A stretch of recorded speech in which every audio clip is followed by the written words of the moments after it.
Lance. Hey, Reed, how are you? Very well, thanks. Nice to talk to you. Nice to talk to you. I'm super excited. I feel like I've seen you in like a ton of things, and it's just a treat to chat with you. Oh, that's nice. That's nice. Thanks. I see you're from D.C. Yeah, I grew up in Maryland. Yeah. My grandmother lived on Cathedral Avenue, so I was there many times. I love Washington. So. Yeah, it's such a great. I'm an actor too, and I got like my start in there. I was on Homicide and did a bunch of things when I was filming out there. It's a wonderful place. That's great. Man, I can't say enough good things about this film. It was just like wonderful. It's really something, isn't it? It is. Really is something. I don't think. I mean, I knew when I read the script that it was thrilling, but I don't think any of us ever anticipated that it would turn out to be such a profound experience for an audience, and it's incredibly gratifying, honestly. I saw that the part was actually written for you. The part was written for me. I'm incredibly proud of that. I got an email from Fran in October of 18 saying, I've written this thing. I don't know if it's any good. I'm embarrassed to show it to you, but I'd be thrilled if you would take a look at it. I mean, it was just like Fran, who's so sweet and shy. And I opened it instantly and read it, and it was like reading Death of a Salesman. It was already perfect. And I just thought, look at you, mister, I've never written anything before. Written this incredibly beautiful, it was still a play then, and it was slightly different. There were some changes, but it was basically the same. And it was incredibly moving on that first read, and then it just, became this thing. And he stuck with me, and I told him the next day I would go anywhere to do it as a play or whatever he wanted.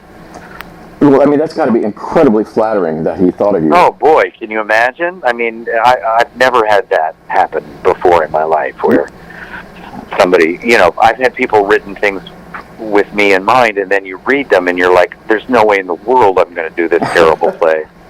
So it was, and then he had trouble getting people to take it seriously as a play, just because he's not right out of Yale School of Drama. And I said to him, and Casey Mott, our producer, said to him, why don't you make it as a movie? Casey said it's too intimate for a play, which I thought was very insightful, because I think that's absolutely right. And if it were a play, you've done plays, we'd have to find reasons to get up from the table and wander around and make sure that people face front at some point or another, and people changing chairs, and that just wasn't what Fran wrote. And as it was, as he was getting it all put together as a movie, he had people saying, you can't do this, you can't have people sit at a table for 95 minutes, you've got to have them go outside, and you've got to have flashbacks, and you've got to have them wander around the church. And Fran, with incredibly brazen confidence, said, that's not the show. That's not what I wrote. These people are at this table for a reason, and they have to stay there. And we do have to stay there. It's absolutely right. Do you, I've gotten some parts before, nothing as wonderful as this, but where I think, how the hell am I going to do this? I mean, do you still get like that with everything that you've done? I haven't felt that thing, which I know exactly what you're talking about, in quite a while. The last time I really felt that was, I felt it a little bit with The Humans, because it was a janitor from Scranton, and I thought I would never cast me as a janitor from Scranton. I think janitors from Scranton look like Fred Flintstone. And then I realized that was really stupid of me, that, janitors are people. They look a whole lot of ways.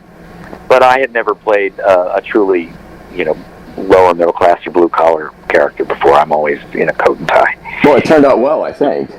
It turned out pretty well. So, But I think since then, really since Blasted, the Sarah Kane play I did in 2008, where I literally had that thing that you're saying of when they offered it to me, I read it and I said, I can't do this. It scared me way too much. And then I thought, well, that's the reason I have to do it, because it's so scary. If it scares me this much, there's something there I need to look at. So, and once I did it, I had to take my clothes off and on the third page of the play, and I did that the third day of rehearsal. I thought, I'm not going to have this thing hanging over my head all day, all the rehearsal process. So I took off all my clothes and I didn't die. And I thought, oh, okay, let's go. And that was incredibly empowering. And really, since then, I have not had that feeling. Now, how do you even go about preparing for this role? Like, did you prepare for it like you would do a play? Like, did you have everything memorized and all the beats and all that?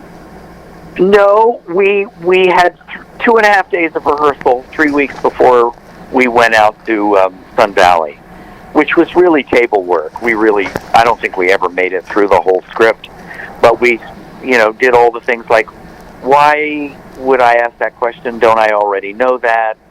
How would you feel if I said this instead of that? That kind of stuff. And talking about the relationships. And I read Adam Lanza's father's essay about being the father of a school shooter, which is beautiful and, needless to say, heartbreaking. But that's the only research I did.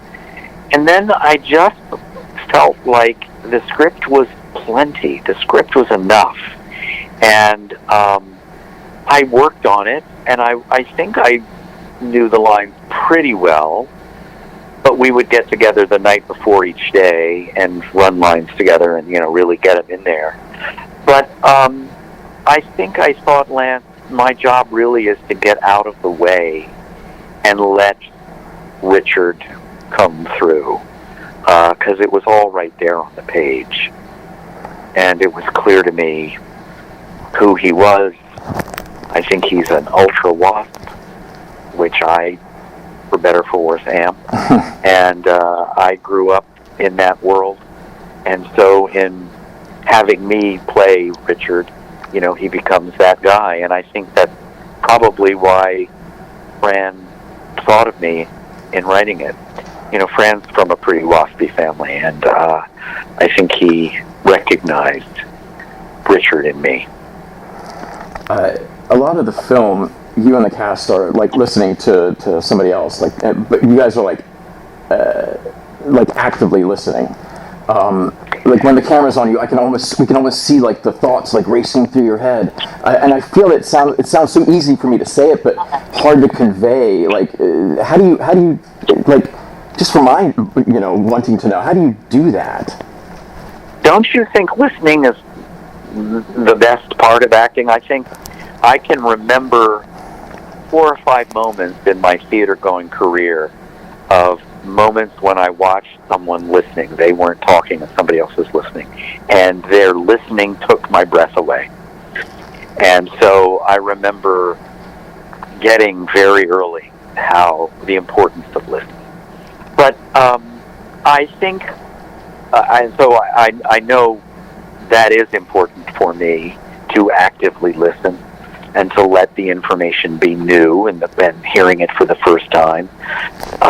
When you've done a play for 600 times, that can be the first thing that goes. But that's really the job, is to find a way to hear it for the first time.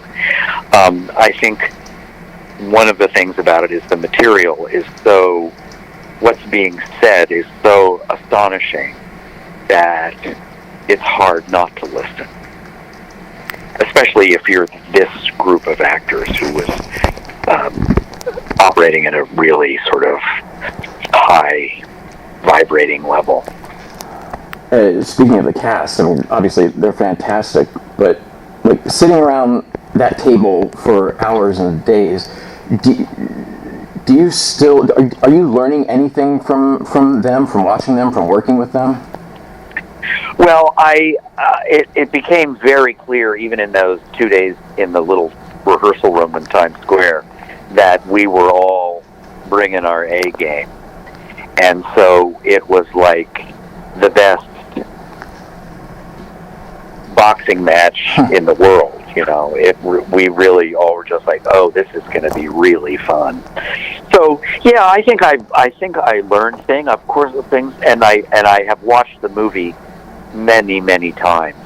I won't watch it all every time, but lots of times I'll drop into it for 5 minutes and pick different sections, and I am still astonished by it.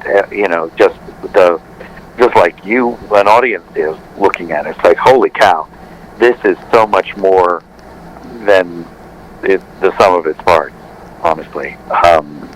To watch how Fran put it together, the editing and the cinematography, none of which I was aware of when we were doing it. To see how he crafted this thing. I'm so proud to be in it. But I will tell you, Lance, we laughed our heads off making this movie. Did you? Oh my God, it was falling out of our chairs, laughing hard between takes, because it's a really funny, smart group of people, and we played tricks and we pranked and we jokes and quips and I think at one point I sort of thought, I wonder if this is disrespectful of the material and the subject matter. And then I thought, I think this is actually a perfect coping mechanism to relieve the tension of the set and of the material. And happily, none of us was the kind of actor who had to be called by their character's name or said, give me 5 minutes to prepare. There was none of that. We would be laughing and telling jokes as we walked in to sit down at the table, and he'd say action, and we'd go right into it. It was really something to see. And then my final question that I love to ask everybody, what's been your worst audition ever? I auditioned for a Dr. Pepper commercial back when they were doing those singing and dancing Dr. Pepper commercials. I love how you didn't even have to think about it. I didn't even have to think about it. It was like a chorus line before a chorus line. So we first had they called us all in to dance, and I was a cute 22-year-old or something. And, I'm not a dancer. And the choreographer kept me way longer. I should have been cut after the very first step. But I was back for round 2 and 3 and 4, I think. And humiliated so much I'm blushing right now because I was surrounded by these incredible, gorgeous dancers. And then another one, I went in for a Law and Order to play a longshoreman, and I said to my manager, this is a bad idea. Oh, no, they asked for you. So I went in and did my best attempt at a longshoreman. And thank you, Reed, very much, thank you. And as I was closing the door behind me, I heard the room burst into laughter. Oh, God. It was horrible. Oh, man. Yeah. That one, I felt like that. I felt that one to my soul right there. Yeah, 2 really bad auditions. Man. Well, hey, Reed, thank you so much for taking the time to talk with me. I could probably talk with you for another 5 hours, but yes, I think we could have a good time. But thank you, Lance, for your kind words and your appreciation of the movie. I'm really proud of it, so I'm happy to talk about it.